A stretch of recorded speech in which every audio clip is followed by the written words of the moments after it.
This video is being recorded for Grand Canyon University's Special Education Course 556, Assessment and Eligibility in Moderate to Severe Special Education.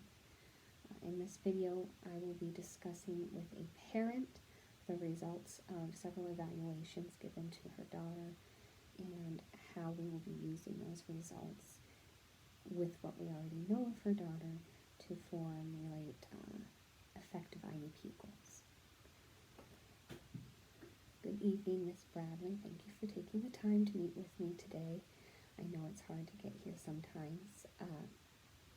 As you know, we have conducted several assessments with Jean, and I wanted to go over the results of those assessments and talk about how they do or do not reflect our current knowledge of Jean and what we already have for her present levels of academic achievement and functional performance, and then talk about where we're going from there as far as IEP goals and your thoughts and feelings about where we're headed with Jean.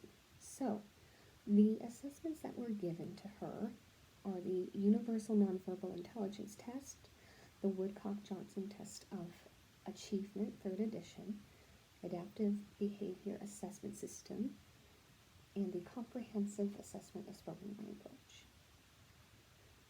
All her scores across the board were in the delayed, very delayed, low, or very low ranges, depending on what measurements each evaluation used.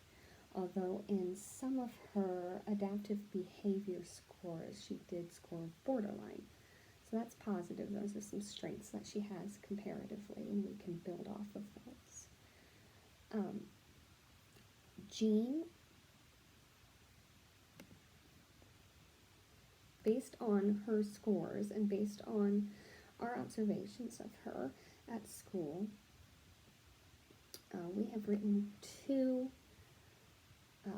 IEP goals for her, and I'm going to go over those with you to kind of show you where we're headed and get your feedback on them as well.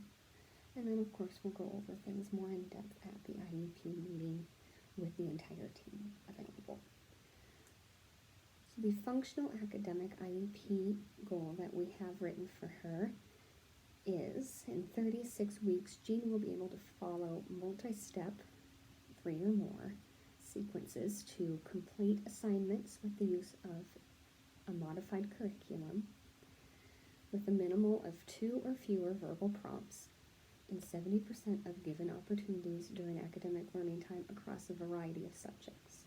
So because Jean is in the below average range on all her academic subjects, being able to follow multi-step directions will really benefit her in all of her academic areas. So we felt that this was a good place to start based on the evaluation results.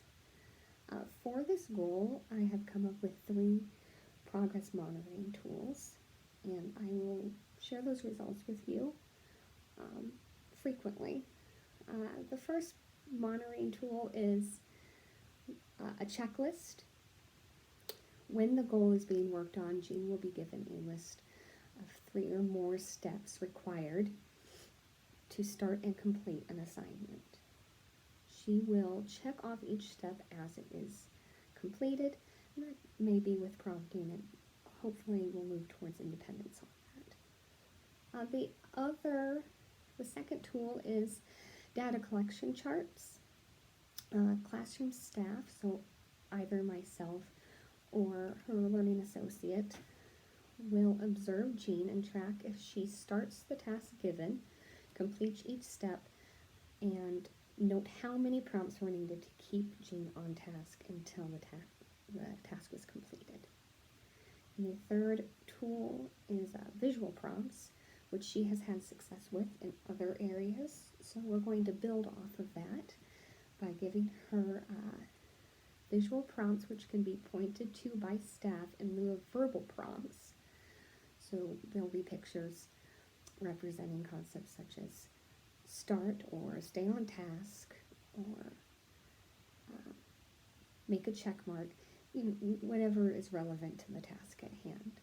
But we will hopefully be able to parlay those visual prompts into backing off of the verbal prompts. The second goal, this is a daily living IEP goal that we have come up with, will be within 36 instructional weeks, Jean will correctly identify and reproduce the correct emotions of a written passage read aloud during modified reading instruction in 80% of given opportunities. So as you know, Jean does have a struggle in the area of both receptive and expressive communication and language skills. So to better prepare her for peer interactions, to have more productive interactions with teachers and peers, we want to try to give her more tools to recognize, identify, and use appropriate emotional expressions. So the monitoring tools that we have come up with for that is a data chart, and staff will mark the number of correct emotions selected in 5 opportunities. Jean will respond to passages read aloud and select the appropriate emotion from 3 picture cards. Staff will also note with a plus or a minus on the chart if Jean is able to mimic the emotion that they selected. The second tool is a word bank. Jean will have access to a word bank with facial expressions, and under those expressions will be words associated with each emotion. Jean will be given a word from a written passage that she will make, that she will then look at the word bank and try to identify the correct emotion that goes with that vocabulary word. The third progress monitoring tool is verbal cues. Staff will read aloud a literacy passage using the appropriate expression, happy, sad, scared, etc. And Jean will repeat the passage with the correct emotional intonation. We do feel that building these communication skills will really benefit her in just about every academic area. So with that, let's continue our discussion. I would love to get feedback from you. I'm hoping this is all in line with what you observe at home, and I will also be happy to discuss tools and ways you can support these goals at home as well. So again, thank you for your time, and we'll just get started on getting Jean on the right track.